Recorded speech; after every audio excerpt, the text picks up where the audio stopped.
إن هذا لفي الصحف الأولى صحف إبراهيم وموسى. صدق الله مولانا العظيم وصدق رسوله النبي الكريم الرؤوف الرحيم. اللهم نور قلوبنا بالقرآن وزين أخلاقنا بالقرآن وأدخلنا الجنة بالقرآن ونجنا من النار بالقرآن. قال الله تعالى وتبارك في شان حبيبه مخبرا وعاملا إن الله وملائكته يصلون على النبي يا أيها الذين آمنوا صلوا عليه وسلموا تسليما. اللهم صل على سيدنا مولانا محمد معدن الجود والكرم صلاة وسلاما عليك يا سيدي يا رسول الله وعلى آلك وأصحابك يا حبیب اللہ. حمد و تعریف و توصیف اللہ جل مجدہ الکریم کی ذات بابرکات کے لیے جو خالق کائنات بھی ہے اور مالک ششیات بھی. اللہ جل وعلا کی حمد و ثنا کے بعد رسول رحمت شفیع معظم نبی محتشم حضور ختم المرتبت صلی اللہ علیہ وآلہ وسلم کے حضور ناز میں اپنی عقیدتوں، ارادتوں اور محبتوں کا خراج پیش کرنے کے بعد واجب الاحترام عالی مرتبت محتشم سامعین و حاضرین، السلام علیکم ورحمۃ اللہ وبرکاتہ. سورۃ الاعلیٰ سے چند آیات آپ کے سامنے تلاوت کرنے کا شرف پایا اور مخصوص وقت میں جو ہمارے درس قرآن کا متعین وقت ہوتا ہے 40 سے لے کر 45 منٹ تک کا، اس وقت میں انشاءاللہ میں آپ کے سامنے ان آیات کے حوالے سے کچھ ضروری باتیں آپ کے گوش گزار کروں گا. اللہ تعالی میری زبان پر کلمات الحق جاری فرمائے. مجھے ان 40-45 منٹ کے لیے آپ کی بھرپور توجہ اور انہماک مطلوب ہے، اور ہم مل کے کوشش کریں گے کہ قرآن مجید کے اس پیغام کو سمجھ پائیں. اور یہ دعا ہے ہماری کہ اللہ مجھے اور آپ سب کو کتاب رحمت کے پیغام برحق پہ عمل کی توفیق ارزانی کرے. سورہ الاعلیٰ کی ان آیات میں ہمیں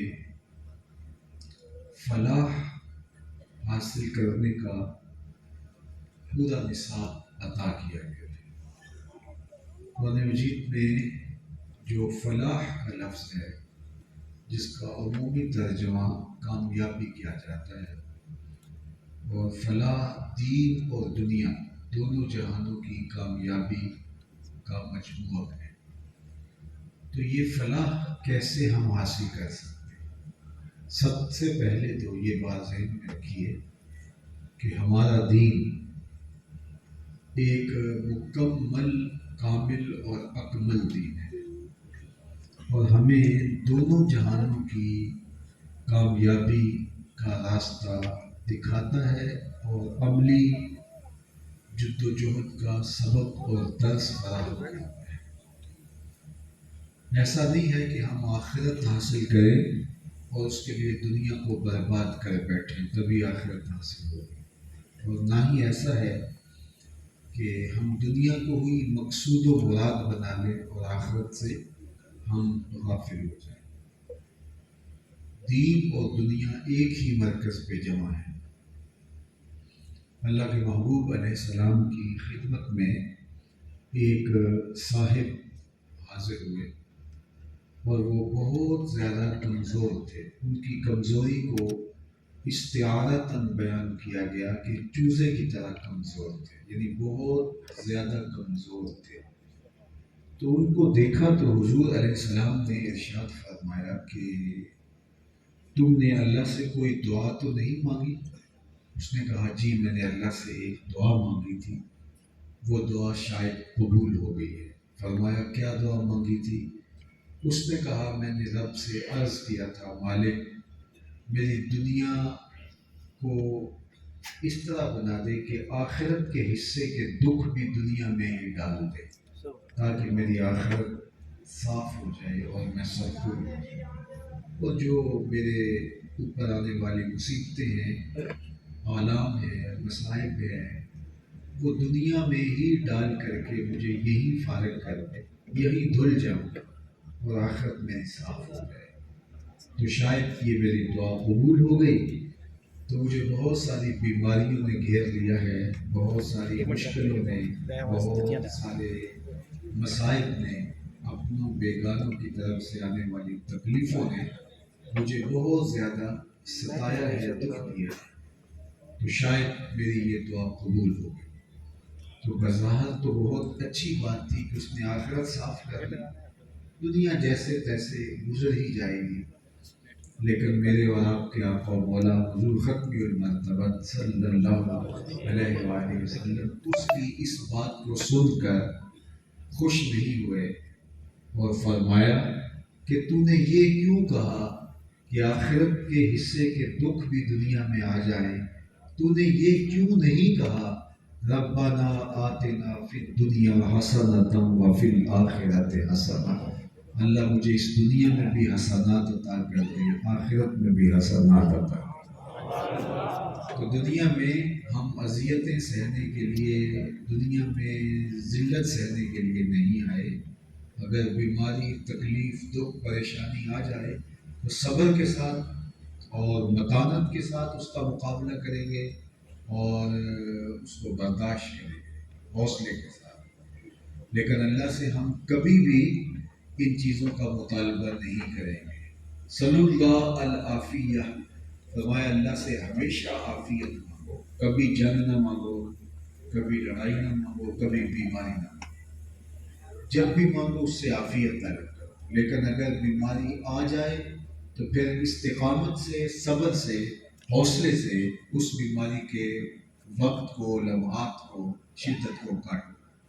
جنگ طلب نہ کرو، لیکن جنگ ڈال دی جائے تمہارے اوپر تو پھر اس کو پوری پابندی اور جرات کے ساتھ مقابلہ کرو اور جنگ کرو۔ تو ہمیں امن، عافیت طلب کرنے کی ترغیب دی گئی، اپنے آپ کو مشکلوں میں خام خواہ ڈالنے سے ہمیں روکا گیا ہے۔ صلی اللہ العافیہ، اللہ سے ہمیشہ عافیت طلب کرو، رزق حلال مانگو، رزق وسیع مانگو، رزق سہل مانگو، رزق مبارک مانگو، رزق فراوان مانگو، صحت مانگو، عافیت مانگو، امن اور خیریت طلب کرو۔ تو دنیا کے اندر بھی خیریت ہو، آخرت کے اندر بھی خیریت ہو، ان دونوں چیزوں کے مجموعے کو عربی کے اندر فلاح کہا جاتا ہے۔ تو وہ فلاح دارین سے بھی اس کو تعبیر ہم کرتے ہیں کہ دونوں جہانوں کی کامیابی۔ تو دونوں جہانوں کی کامیابی نصیب کیسے ہوگی؟ تو ایک تو یہ طے ہوا کہ دنیا بری بات نہیں ہے اگر وہ دین کے تابع ہو۔ رومی علیہ الرحمہ نے کہا تھا چیز دنیا از خدا غافل بدن، دنیا ہے کیا؟ خدا سے غافل ہونے کا نام کرتے ہیں۔ اور اگر میں یہاں بیٹھ کر خدا سے غافل ہوں تو یہ دنیا داری کر رہا۔ میرا مقصد آپ سے حصول زر ہے، میرا مقصد آپ کے دلوں کو اپنی ذات کی طرف موڑنا ہے، تو پھر میں یہاں بیٹھ کے دنیا داری کر رہا ہوں۔ اور اگر میں دکان پر بیٹھا ہوں اور میرا مقصد اپنے آپ کو سوال کی ذلت سے بچانا اور اپنے بچوں کی کفالت اور ضرورت، وہ ذمہ داریاں جو ہے ان کو پورا کرنا، اور ضرورت سے زائد ہے تو معاشرے کے ان طبقات تک ان وسائل کو پہنچانا جو ان سے محروم ہیں، یہ تین مقاصد اگر مجھے ملحوظ ہیں اور میں رزق حلال کماتا ہوں، التاجر الصدوق الامین مع النبیین یوم القیامہ، میں سچا تاجر قیامت کے دن پیغمبروں کے ساتھ اٹھایا جائے گا۔ تو یہ نیت سے فرق پڑتا ہے۔ چور اور چوکیدار دونوں رات کو جاگتے ہیں، لیکن نیت کے فرق سے ایک چور کہلاتا ہے، ایک چوکیدار کہلاتا ہے۔ تو اگر میری نیت یہاں بیٹھ کر کے آپ تک اللہ کے سچے دین کا ابلاغ کرنا اس نیت کے ساتھ کہ اللہ کی مخلوق ہے اور میرا فریضہ ہے تو میں نے ان تک پہنچانا ہے، تو مجھے اللہ جو درجے دے گا، جو عطا فرمائے گا، تو وہ میرے اللہ کی رحمتیں ہیں، تو میرا یہ دین ہے۔ لیکن یہی کام اگر میں اس لیے کر رہا ہوں کہ میں آپ کے لوگوں، آپ کے دلوں میں گھر کر جاؤں اور میں آپ سے بہت ساری دولت آپ سے سمیٹ کے لے جاؤں، میرے دل کے کسی گوشے میں بھی مخفی چھپا ہوا یہ لالچ بھی ہوگا، تو یہ میرا کاروبار ہوگا، یہ میرا دین نہیں۔ تو اس لیے دین اور دنیا یہ نیت سے بنتی ہے کہ میری دنیا کیا ہے، دنیا کو بھی دین بنایا جا سکتا ہے اور دین کو بھی دنیا بنایا جا سکتا ہے۔ تو مومن اللہ سے چاہتا ہے کہ میرے مالک میری زندگی ایسے ہو کہ میرا دین بھی دین رہے اور میری دنیا بھی سراپا دین بن جائے۔ اور وہ فرمایا ما ودع فی امرا فیا صدقہ، جو تم لقمہ کما کے بیوی کے منہ میں رکھتے ہو وہ بھی صدقہ لکھا جاتا ہے، وہ بھی تمہارا دین بنتا ہے۔ حتیٰ کہ تم کھیتی لگاتے ہو، باغ لگاتے ہو، اس پہ پھل آتا ہے، بور آتا ہے، کھیتی آتی ہے، تو اس سے چڑیاں آ کے اپنے حصے کا دانہ چگ جاتی ہیں، تمہارے نامہ اعمال کے اندر وہ صدقہ لکھ دیا جاتا ہے۔ تم نے پانی کا حوض بنایا کسی ضرورت کے لیے، وہاں کوئی آ کے جانور سیراب ہو گئے، پی گئے، وہ تمہارے کھاتے میں صدقہ لکھ دیا جاتا ہے۔ تو مومن کی پھر دنیا نہیں ہے، مومن کا پھر دین ہی دین ہے، اگر اس کی نیت کا قبلہ ٹھیک ہو جائے۔ تو ہم اللہ سے عرض گزار ہوتے ہیں، مالک ہمیں اس دنیا میں بھی عزت دے، سرخروئی دے، ہم ذلیل ہونے کے لیے نہیں، ہم باوقار زندگی گزارنے کے لیے تیرے سے درخواست کرتے ہیں، اور آخرت میں بہترین عطا فرما دے۔ تو اس کے لیے اللہ نے جو جامع لفظ استعمال کیا وہ فلاح کا لفظ ہے۔ سورہ المومنون کا ابتدائیہ دیکھیے، وہاں بھی پورا ایک نصاب ہے 11 آیات کے اندر، قد افلح المؤمنون، وہاں پورا نصاب دیا گیا، اور یہاں بھی اللہ تعالیٰ نے فلاح کا نصاب دیا ہے، لیکن یہاں قدر اختصار کے ساتھ ہے، لہٰذا میں آپ کے سامنے اسی مضمون کو آپ کے سامنے رکھوں گا۔ قد افلح من تزکا، کامیاب وہ ہوا جس نے اپنے من کو ستھرا کر لیا، جس نے باطن کی ستھرائی کر لی، جس نے اندر کی پاکیزگی کا سامان کر لیا۔ ظاہر کو تو ہم سوار کے رکھتے ہیں، لیکن باطن کی طرف بھی کوئی جھاڑو لے کر آئیں اور دل کے میل بھی نکال پھینکے، اور اندر کی ستھرائی، عفت، پاکیزگی اور پاک دامنی کا اہتمام کریں۔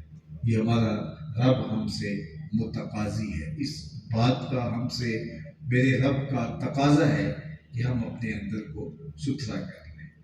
فلاح حقیقت میں اسی کا مقصود ہے جس کی دنیا اور دین دونوں خوبصورت ہو گئے، اور اس نے اپنے باطن کی طرف خاص طور پر توجہ دی اور اپنا تزکیہ کیا۔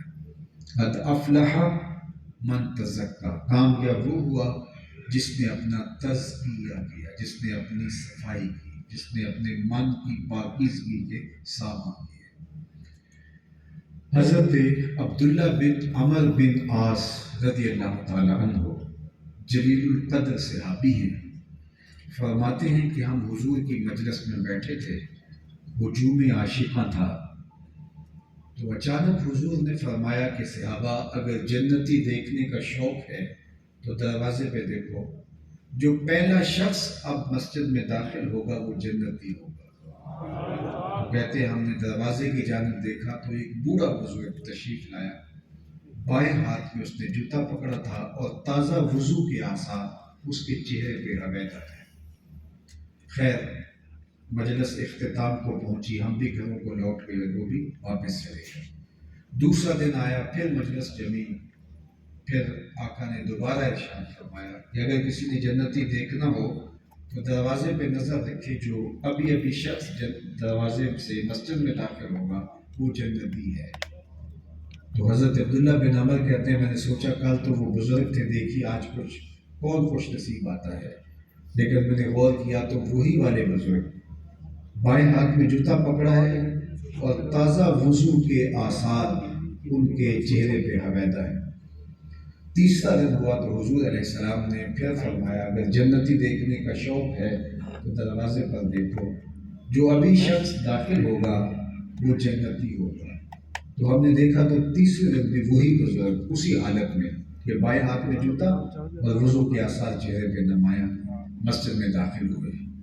مجلس اختتام کو پہنچی، لوگ گھروں کو پلٹنے لگے تو وہ بزرگ بھی اپنے گھر کی جانب چل دیے۔ حضرت عبداللہ بن عمر کہتے ہیں میں ان کے پیچھے چل دیا اور میں نے کہا کہ میں کوئی 2-3 دن آپ کے ساتھ آپ کا مہمان بن کے رہنا چاہتا ہوں، اگر آپ مجھے اس کی اجازت دیں۔ تو اس نے کہا کوئی بات نہیں، آ جاؤ۔ فرماتے ہیں میری لالچ یہ تھی کہ میں دیکھوں اس کا عمل کون سا ہے۔ آقا کریم نے فرمایا جنتی دیکھنے تو دروازے پر، تو تینوں دن یہی برآمد ہوتے رہے۔ تو کوئی بات تھی نا کہ جس کی وجہ سے حضور نے فرمایا تو کوئی خاص عمل ہوگا۔ تو کہتے ہیں کہ میں ان کے ہاں چلا گیا، خیر رات پڑی تو انہوں نے بستر بچھا دیا اور خود بھی ایک بستر پہ لیٹ گئے، اور مجھے یہ لالچ تھی کہ میں دیکھوں یہ عمل کون سے کرتے ہیں، لیکن وہ ساری رات سوئے رہے اور میں بظاہر تو یوں تاثر دیا کہ میں سو رہا ہوں، لیکن میں جاگ رہا تھا اور میں اس طاق میں تھا کہ دیکھوں کون کون سے ان کے اعمال ہیں، کیسی کیسی نمازیں ہیں، اذکار کیا ہیں۔ لیکن وہ ساری رات سوئے رہے، الا یہ کہ جب وہ کروٹ بدلتے تھے تو اللہ کا نام لیتے تھے۔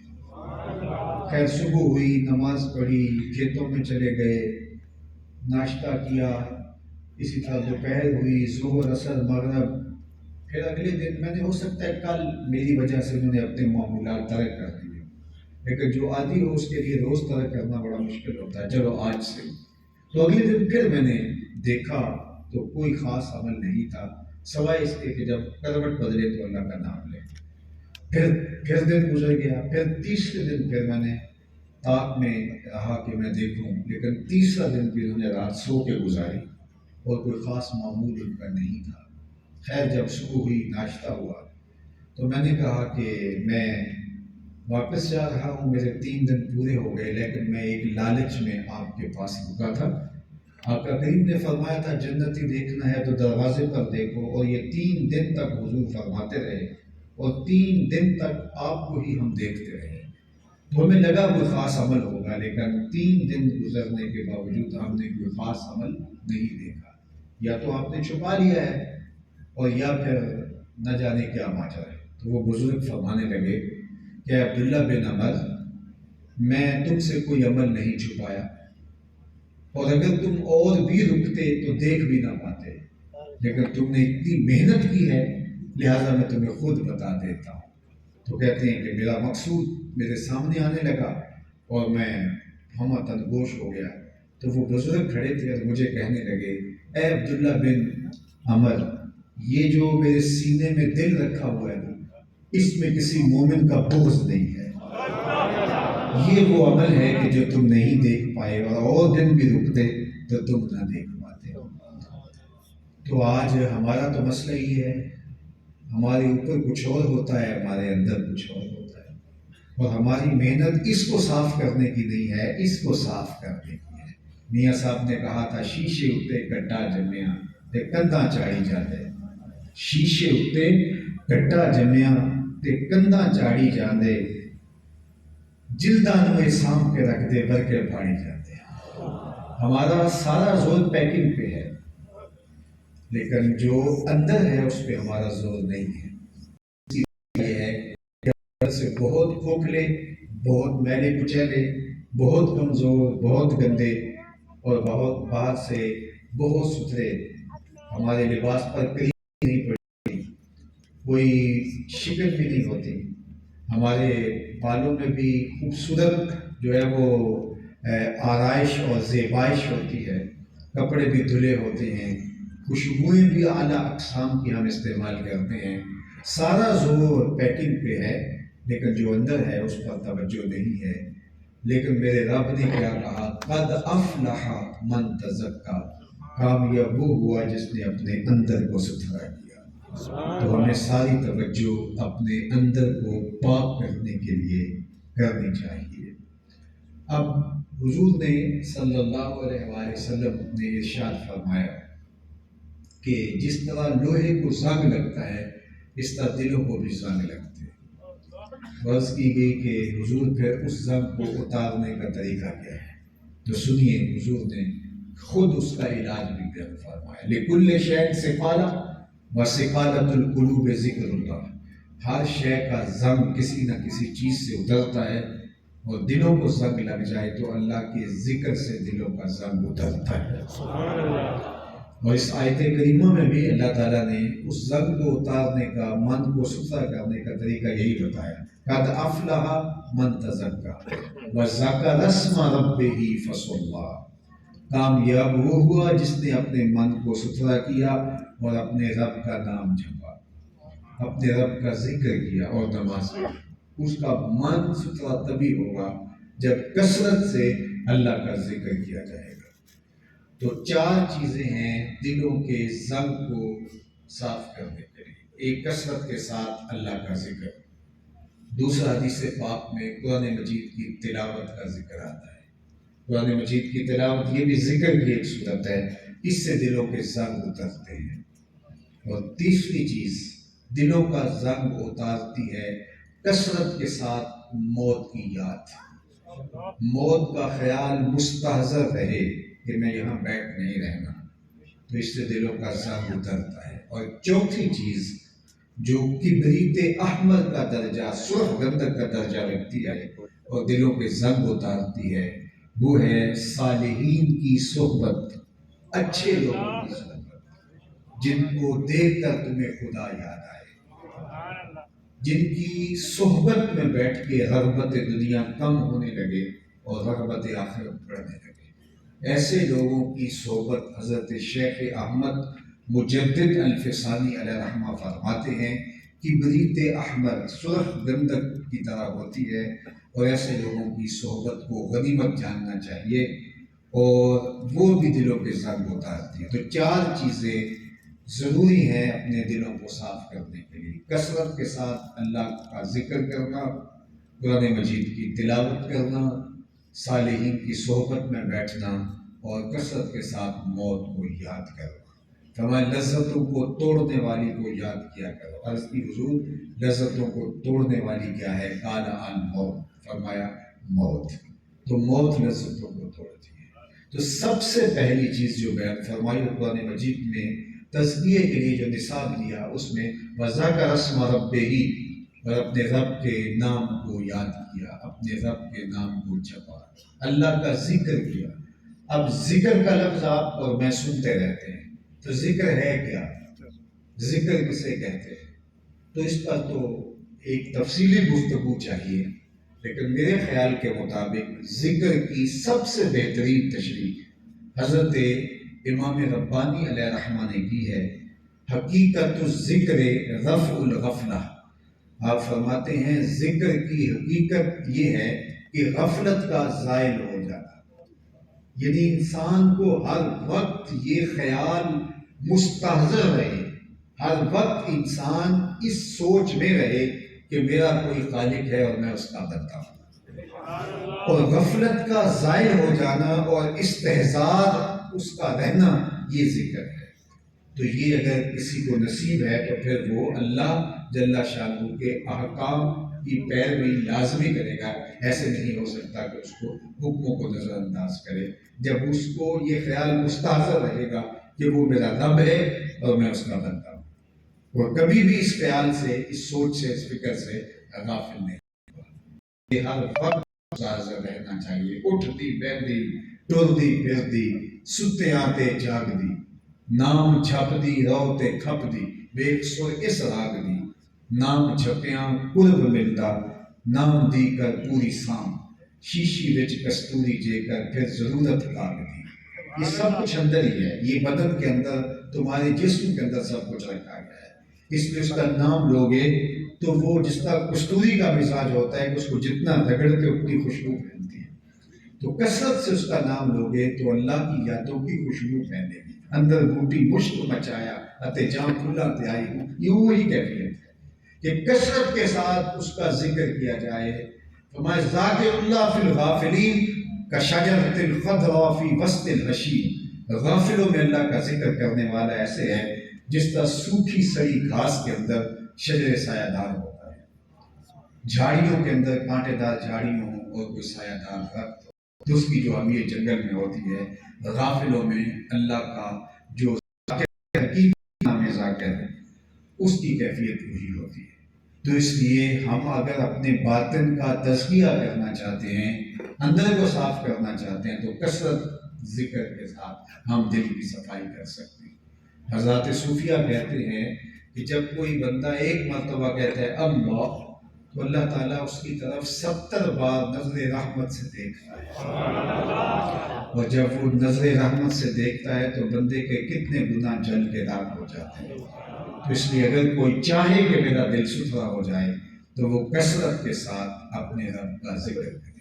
پھر اس کے بعد فرمایا فصلی، اور نماز پڑھے۔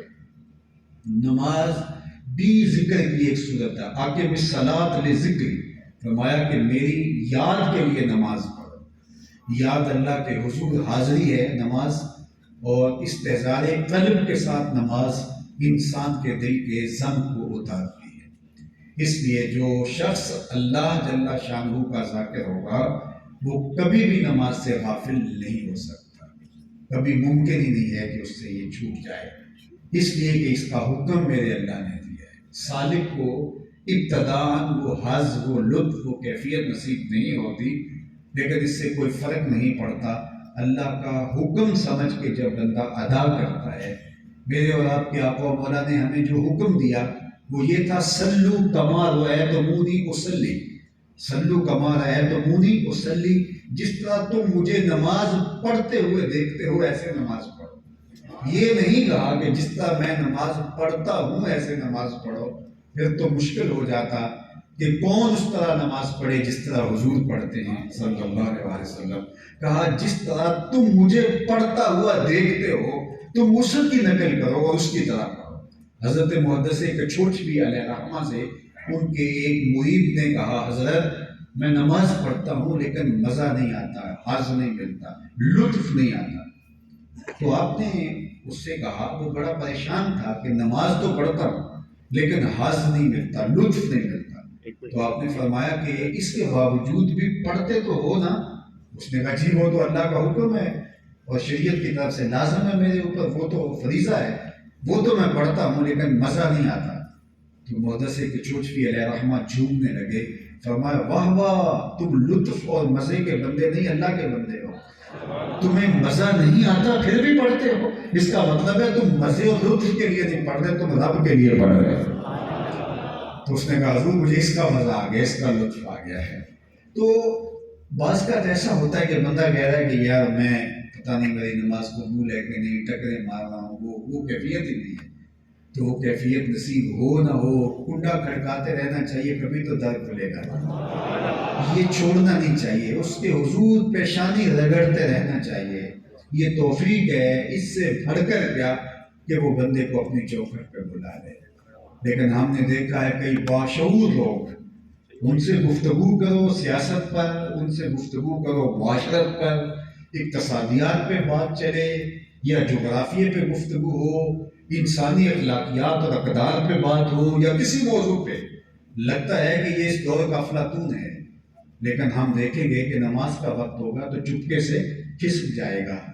تو یہ اتنی سی بات اس کو سمجھ نہیں آتی، تو یہ اللہ کی توفیق سے ممکن ہوتا ہے، جس کو وہ چاہتا ہے اس کو اپنی چوکھٹ پہ بلا دیتا ہے۔ یہ زمانے میں بڑی گہما گہمی ہوتی تھی اسٹیشن کے اوپر، تو لاہور اسٹیشن کے سامنے ایک مسجد ہے، تو عصر کی نماز کا وقت تنگ ہو رہا تھا اور کلی نے سامان اٹھایا ہوا تھا بڑا پکا نمازی۔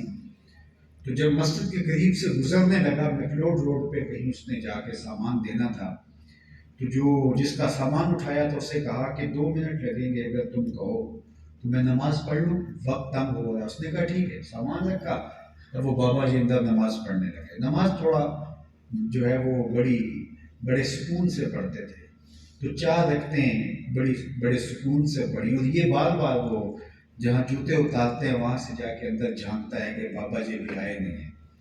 تو خیر بابا جی نے سلام پھیرا اور اس کے بعد تسبیحات فاطمہ پڑھنے کا بھی ان کا ذوق تھا، تو وہ جلدی جلدی پڑھنے لگ گئے۔ اس کے صبر کا پیمانہ چھلک گیا، کافی دیر سے انتظار کر رہا تھا۔ تو اب یہ تھوڑا سا اندر کی طرف جھانک کر کے کہتا ہے بابا آ بھی جاتے تو کیڑی شاید باہر نہیں آنے دی۔ تو بابے نے پیچھے پلٹ کے دیکھا تو وہی صاحب تھے، کہا پتر جڑی شاید اندر نہیں آنے دیتا۔ تو یہ اس کی توفیق ہو تو سجدے کی توفیق ملتی ہے، ورنہ ہم نے دیکھا ہے جنازوں کے موقع پر مسجد کے قریب سے جنازہ اٹھ رہا ہوتا ہے اور ظہر کے فوراً بعد جنازہ ہے اور وہاں سے قبرستان لے جانا ہوتا ہے، اور کچھ لوگوں نے وضو بھی رکھا ہوا ہوتا ہے، لیکن اس کے باوجود بھی اندر باہر ٹہل رہے ہوتے ہیں، اندر نماز کی فرض عین پڑھنے کی توفیق نہیں ہوتی اور فرض کفایہ پڑھنے آئے ہیں۔ تو اس کا مطلب کیا ہے؟ اللہ توفیق ہی نہیں دیتا۔ میرے والد گرامی سے کسی نے کہا حضور میں نماز پڑھنا چاہتا ہوں، صبح جاگ نہیں آتی۔ فرمانے لگے ارادہ پکا ہو تو نیند نہیں آتی، تم کہتے ہو جاگ نہیں آتی۔ صبح سبزی منڈی جانا ہو تو جاگ آ جاتی، ہمارے کہتے تھے کچہریوں میں تاریخ ہو تو جاگ آ جاتی ہے، نماز کے لیے جاگ نہیں آتی۔ تو یہ ہمارے اندر کی کمزوریاں ہیں، ورنہ ایسا ہو نہیں سکتا کہ مالک کے حضور سجدہ ریزی سے انسان لوگ پائے۔ تو قد افلح من تزکا وذکر اسم ربہ فصلی بل تؤثرون الحیاۃ الدنیا۔ تیسری بات اللہ جل شانہ نے ارشاد فرمائی، جو انسانی عمومی رویہ اور انسانی نفسیات ہیں اس کو بیان فرمایا کہ بل تؤثرون الحیاۃ الدنیا والآخرۃ خیر وابقیٰ۔ تم عموماً جو رویہ ہے تمہارا، تم جیتی دنیا نقد دنیا کے پیچھے ہی دوڑتے ہو، اس کو ہی ترجیح دیتے ہو۔ یہ تمہارا ظاہری رویہ یہ ہے، کیونکہ دنیا نقد کا سودا ہے اور آخرت ادھار ہے۔ شیطان کہتا ہے اب چوری کر اب مال ملے گا، اب بدکاری کر اب لطف آئے گا۔ اللہ نے وعدے ہمیں آخرت کے لیے بہت ساری چیزوں کے وعدے آخرت میں دیے، اور فکر کرنے والوں کے لیے کافی ہے۔ دنیا میں بھی اللہ تعالیٰ جل شانہ کی کرم نوازیوں کا بھی برستا ہے، لیکن خیر بہت سارے امور ہیں کہ اللہ تعالیٰ نے اس کا سودا ادھار پہ رکھا ہوا ہے، اور دنیا کے اوپر شیطان کہتا ہے یہ نقد سودا ہے۔ تو انسان اس جیتی دنیا کے نقد سودے کی طرف بھاگ پڑتا ہے، یہ اس کی نفسیاتی کمزوری ہے۔ تو فرمایا بل تؤثرون الحیاۃ الدنیا، تم دنیا جیتی دنیا کو ترجیح دیتے ہو، والآخرۃ خیر وابقیٰ، حالانکہ آخرت بہتر بھی ہے اور دائمی بھی۔ اب دو چیزیں یہاں بیان فرمائیں، اور میری گفتگو ان دو چیزوں کو بیان کرنے کے بعد اپنے اختتام کی طرف بڑھ جائے گی، تو اس پر میں آپ کی توجہ چاہوں گا۔ فرمایا کہ تم جیتی دنیا کے پیچھے بھاگتے ہو، سویر سے لے کر شام تک، شام سے لے کر سویر تک۔ اپنی زندگی کی تگ و تاز دیکھ لو، کس طرح انسان سویر سے لے کر شام تک بھاگتا ہے، کتنی محنت کرتا ہے۔ کہتا تو یہ ہے کہ میں 2 وقت کی روٹی کے لیے بھاگ رہا ہوں، تو 2 وقت کی روٹی کے لیے اتنا تردد نہیں کرنا پڑتا، اور بہت سارے تقاضے ہمارے نفس کے جن کو پورا کرنے کے لیے ہم نے اپنے آپ کو جو ہے وہ کولو کے بیل کی طرح جوت دیا ہے، حالات کے جو ہے وہ رحم و کرم پہ چھوڑ دیا ہے۔ اور جو آخرت ہے وہ کیا ہے؟ فرمایا والآخرۃ خیر وابقیٰ، 2 لفظ بیان کیے، خیر اور ابقیٰ۔ آخرت دنیا سے بہتر بھی ہے اور نہ ختم ہونے والی بھی ہے۔ اب امام فخر الدین رازی علیہ رحمہ تفسیر کبیر میں اسی آیت کریمہ کے تحت بڑی خوبصورت بات لکھی۔ آپ فرماتے ہیں دنیا کے ہیرے بھی ہوں اور آخرت کی ٹھیکریاں بھی ہوں تو وہ زیادہ قیمتی ہے۔ کیوں؟ اس لیے کہ وہ دائمی ہے، کیونکہ یہ یہاں رہ جانے والے۔ ایک شخص کی جیب میں 1 کروڑ روپیہ ڈال دیا جائے لیکن وہ اس کا نہ ہو، اور ایک شخص کی جیب کے اندر جو ہے وہ چند روپے ہوں لیکن اس کے ہوں، تو اس کا تو پھر وہی ہوا، اس کے لیے تو قیمتی وہی ہوا جو اس کا ہے۔ یہ سب کچھ ترکہ بن جائے گا۔ ابھی سانس جو ہے وہ نکلی اور ابھی سب کچھ ترکہ بن گیا۔ وہ جن کے لیے اتنا کچھ کیا تھا وہ تو غسل دینے کے روادار بھی نہیں ہوتے۔ میاں صاحب بولے جاندی واری ڈرونا بنے ہو تے ہاتھ نہ لاندے ڈرتے، جنہ لئی تو پاپ کمائے اج کتھے نہیں تیرے کرتے۔ وہ تو غسل دینے کے لیے بھی آمادہ نہیں ہوتے، ان کو تو خوف آنے لگ جاتا ہے، ان کو تو وحشت سی ہونے لگ جاتی ہے۔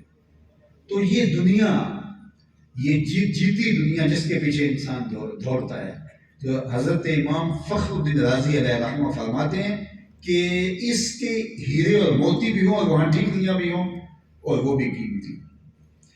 اور میں آپ کے سامنے اس کی ایک مثال رکھنا چاہتا ہوں جو اللہ کے محبوب نے بیان فرمائی. وہ کیا؟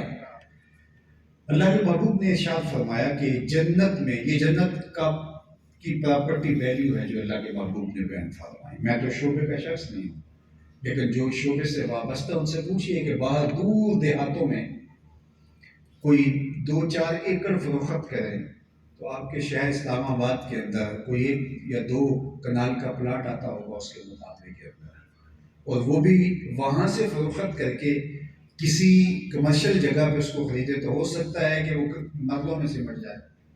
اور اگر آپ حرم کے آس پاس لینا چاہیں، سب سے قیمتی جگہ وہ ہیں، تو وہاں ہو سکتا ہے فٹوں میں ملیں آپ کو. تو جگہ جگہ کی پراپرٹی ویلیو ہے. دیہات کے اندر اتنے پیسوں کے اندر کتنے مربع آ گئے، شہر میں چند کنالیں آئیں اور حرم کے آس پاس چند فٹ آئے. اب جنت کی پراپرٹی ویلیو کیا ہے؟ یہ تو وہی بیان کرے گا جو جنت کو جانتا ہے. تو اللہ کے محبوب نے جنت کی پراپرٹی ویلیو بیان کی، سنیے. فرمایا جس کو جنت میں ایک کوڑا رکھنے کی جگہ مل گئی، ایک ڈنڈے جتنی جگہ، ایک کوڑے کی جتنی رسی ہوتی ہے، صرف اتنی جگہ جس کو جنت میں مل گئی، دنیا و ما فیہا سے وہ جگہ زیادہ قیمتی. پراپرٹی ویلیو اللہ کے محبوب نے بیان فرمایا. کوڑے جتنی جگہ اگر کسی کو مل گئی جنت میں، دنیا و ما فیہا، دنیا 7 براعظموں پہ پھیلی ہوئی دنیا کے اندر لوگوں کے پاس ذاتی سرمایہ، مالیاتی اداروں کے پاس مال، پہاڑوں کی کوکھ میں چھپے ہوئے خزانے، صحراؤں میں، پہاڑوں میں، دریاؤں میں، سمندروں کی تہوں میں چھپے ہوئے قیمتی موتی. اس کائنات کے اندر جو کچھ ہے سب کی قیمت لگائی لی جائے اور جنت میں ایک ڈنڈا رکھنے کی جگہ، ایک کوڑا رکھنے کی جگہ، کیا اس کو خرید پائیں کتنی قیمت سے؟ میرے حضور نے فرمایا یہ اس سے بھی قیمتی ہے، دنیا و ما فیہا سے زیادہ قیمتی ہے. اللہ اکبر. یہ سیاہ کی روایت ہے.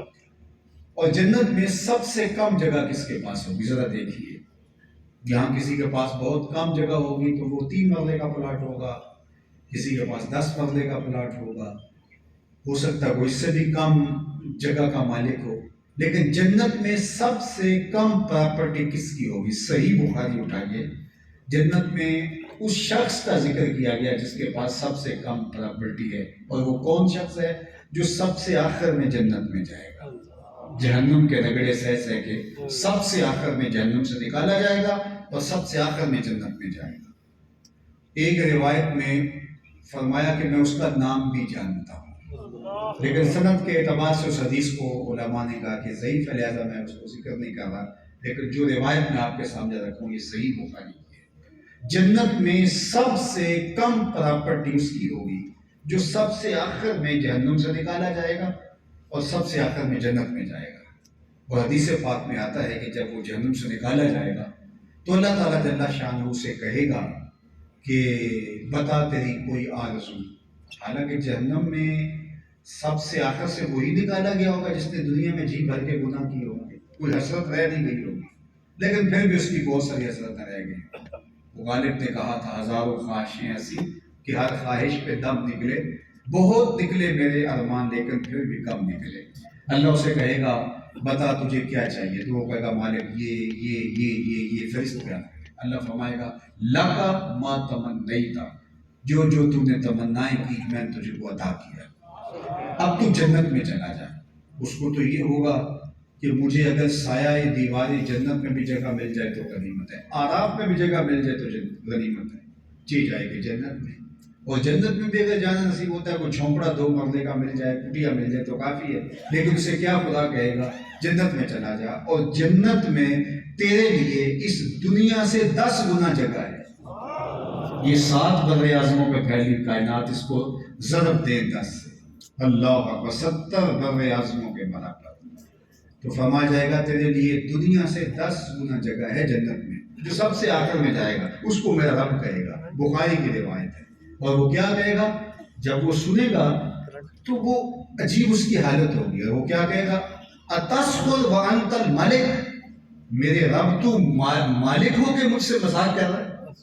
یعنی اس کو لگے گا کہ مجھے اتنی جگہ، وہ جو لفظ کہے گا مالک تو مالک ہو کے رب ہو کے مجھ سے مذاق کر رہا ہے.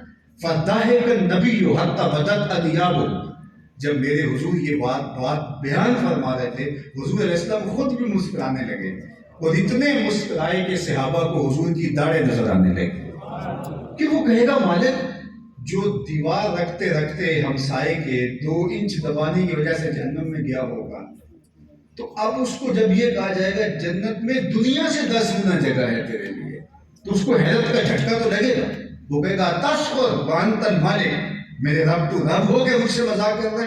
حضور اس بات کو بیان کرتے کرتے مسکرائے کہ حضور کی داڑھی صحابہ کو نظر آنے لگی۔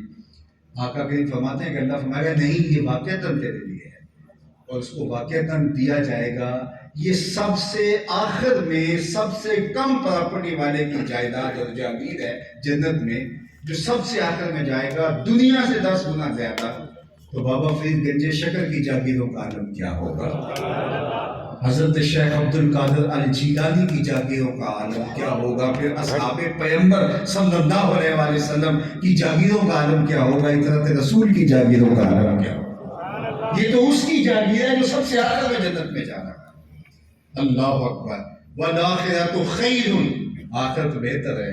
تم کس دنیا کے پیچھے لگے ہو، آخرت برباد کر رہے ہیں، جس میں سب سے آخری جانے والے، ہمارے پنجابی میں کہتے ہیں جو پھاڑا ہے، جو سب سے آخر میں جا رہا ہے، اس کی جائیداد 70 بر اعظموں کے برابر ہوگی۔ صرف اس کی جو جائیداد زمین ہے وہ 70 بر اعظموں کے برابر ہوگی، اور جو پہلے جانے والے ہوں گے، جو نیکوکار صالحین اولیاء کاملین واصلین، ان کا کیا مرتبہ اور مقام ہوگا۔ اللہ اکبر۔ تو فرمایا والآخرۃ خیر، آگے اب دائمی بھی ہے۔ اب اس کی مثال قرآن سے لے لیتے ہیں، کتنی دائمی ہے۔ یہ ساری زندگی جو ہمارے پاس ودیعت اللہ کی یہ کتنی ہے، 60 سال 70 سال 100 سال لگا لیجیے، یہ 60 سال ایوریج زندگی بتائی گئی ہے عمومی طور پہ۔ ہمارے یہاں تو اب سمٹ کے 45 تک آ رہی ہے، چلو 50 سال لگا لے، 60 سال ہی لگا لے، اور وہ بھی 60 سال اگر زندگی آپ لگاتے ہیں تو اس میں تیسرا حصہ تو روز سوتے ہیں، 24 گھنٹوں میں 8 گھنٹے اگر سو کے گزارے تو باقی جو ہے وہ 2 حصے بچی، تو 60 سال زندگی سے تو 20 سال تو نکل گئی۔ جو سو کے گزاری وہ تو زندگی ہماری تو نہیں ہوئی، وہ تو نیند کے کھاتے میں گئی، باقی 40 سال بچی۔ اس میں 7-8 سال بچپن کی مدہوشیاں ہیں، کچھ بڑھاپے کے دھکے ہیں، کچھ بیماریاں ہیں۔ روزانہ واش روم میں 1 گھنٹہ بھی مختلف اوقات کا جمع کرے تو 2 سال تو یہ بھی نکل جاتے ہیں، 2-3 سال تو یہ بھی نکل جاتے ہیں۔ اب بتائیے کہ زندگی کتنی رہ گئی ہمارے پاس جس پہ ہمیں کر رہا ہے ناز ہے۔ میرے ایک دوست نے مجھے سارا حساب نکال کے کہا 17 سال بچتے ہیں، ٹوٹل زندگی جو بچتے ہیں 17 سال بچتے ہیں۔ میں کہتا ہوں 60 ہی لگا لے، اس میں بھی ٹینشن، پریشانیاں، دکھ، اپنوں بیگانوں کی بچائی ہوئی تکلیفیں، کیا کچھ ہے، اذیتیں، لیکن چلو 60 سال ہی لگائیں۔ یہ ٹوٹل زندگی ہے جس پہ ہمیں ناز ہے۔ اور آخرت کا قرآن کہتا ہے ایک دن صرف یوم حشر مقدارہ 50,000 سنہ، 50,000 سال کے برابر ایک دن ہوگا۔ 50 سال کا نہیں، 100 سال کا نہیں، 50,000 سال کا ایک دن، اور یہ ساری زندگی 50 سال کے 60 سال۔ ذرا اس زندگی کے مقابلے میں زندگی کو رکھیں، اس کے پلے رہتا کیا ہے۔ اور پھر یہاں تو 100 سال بھی جیے تو آخر موت ہے، وہاں پھر جنتیوں کو جنت میں جا کے حدیث پاک میں آتا ہے ایک ہی خدشہ ہوگا کہیں موت نہ آ جائے، اور جہنمیوں کو ایک ہی موہوم سی امید ہوگی کہیں موت آئے، قصہ تمام ہو، بات ختم ہو، کہانی سمٹ جائے اور جان چھوٹ جائے۔ مینڈے کی شکل میں میدان حشر میں موت کو لایا جائے گا، جنتی جنت سے اور جہنمی لمبی لمبی گردنیں نکال کے جہنم سے دیکھ رہے ہوں گے، اور پھر موت کو ذبح کر دیا جائے گا۔ حدیث پاک میں آتا ہے اگر موت کو موت نہ آئی ہوتی تو جنتی خوشی سے مر جاتے، انہیں اتنی خوشی ہوگی، اور موت کو موت نہ آئی ہوتی تو جہنمی صدمے سے مر جاتے، ان کو اتنا دکھ ہوگا۔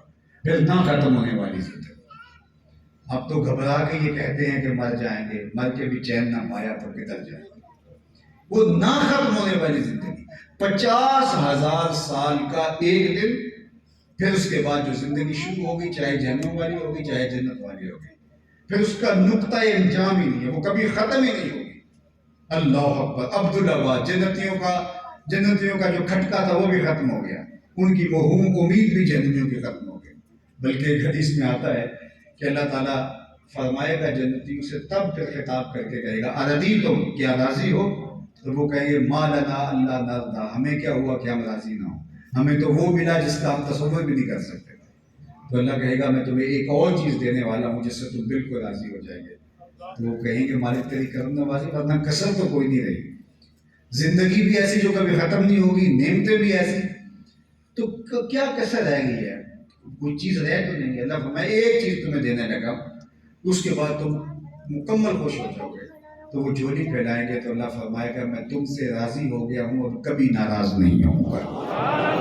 یہ ان کو جب خوشی دی جائے گی تو پھر وہ نہال ہو جائیں گے کہ ایک موہوم سا کہیں کسی گوشے میں خیال ہو سکتا تھا کہ اللہ کبھی ناراض ہو جائے تو نکال دیا جائے، تو کہا کہ اب میں کبھی بھی تم سے ناراض نہیں ہوں گا۔ اللہ اکبر! تو زندگی تو پھر وہ زندگی ہے۔ اسی لیے خندق کھودتے صحابہ پر جب پیار آیا تو یہی کہا حضور نے دعا دیتے، اللہم ان العیش عیش الاخرہ فاغفر للانصار والمہاجرہ، اے اللہ زندگی تو آخرت کی زندگی ہے، میرے انصار کو بھی بخش دے، میرے مہاجروں کو بھی بخش دے۔ تو صاحبو یہ زندگی بھی اچھی خوبصورت باوقار گزارو، اللہ آپ کو عزتیں بھی دے، اولاد سے بھی نوازے، آپ کو فراواں دولت بھی عطا کرے، آپ کو آسودگی بھی دے، ذہنی آسائش اور راحت اور بہاریں بھی عطا کرے، آپ کے دوستوں کا حلقہ بھی وسیع ہو، آپ کے رشتہ دار آپ سے پیار کرنے والے ہو، بھائیوں میں منافرت نہ ہو بلکہ باہمی محبت ہو، خاندان جڑا ہوا ہو، ایک دوسرے کے لیے تمہارے دل میں کشادگی ہو، اللہ تمہیں ہر خیر اور ہر برکت عطا فرمائے۔ لیکن دوسری بات کہ ہماری آخرت اچھی ہو، اور آخرت اچھی کرنے کے لیے اس دنیا کی زندگی کو اچھا بنانا پڑے گا۔ جنت تب بنے گی اگر اس دنیا کو لوگوں کے لیے جنت بنائیں گے، اور اگر اس دنیا کی زندگی کو لوگوں کے لیے ہم نے جہنم بنا کے رکھا تو ہم جنت کے حقدار کیسے ہو سکتے ہیں؟ اس لیے مسلمان کی تعریف یہ کی گئی، المسلم من سلم المسلمون من لسانہ و یدہ۔ مسلمان کون ہوتا ہے؟ جس کے ہاتھ سے، جس کی زبان سے دوسرا مسلمان محفوظ ہو۔ میں اور آپ اپنے آپ سے پوچھ سکتے ہیں، میں نے پوری تقریر میں آپ سے ہاتھ کھڑے نہیں کروائے، اب بھی نہیں کہتا، لیکن اپنے ضمیر کو تو آواز دے کے پوچھ سکتے ہیں، کیا میرے رویے کی وجہ سے میرا بھائی مجھ سے تنگ تو نہیں ہے؟ میرا ہمسایہ مجھ سے تنگ تو نہیں ہے؟ میرے ماتحت کام کرنے والے مجھ سے اذیت میں مبتلا تو نہیں ہے؟ میرے سینے کے اندر حسد، بغض اور نفرت کے علاوہ روشن تو نہیں ہے؟ کیا میری زندگی لوگوں کے لیے خیر کا ذریعہ ہے؟ مومن کی ایک تعریف حضور علیہ السلام نے یہ بھی کی، بلکہ فرمایا، اس کو حکم دیا کہ خیر کی چابی بن جاؤ اور شر کا تالا بن جاؤ۔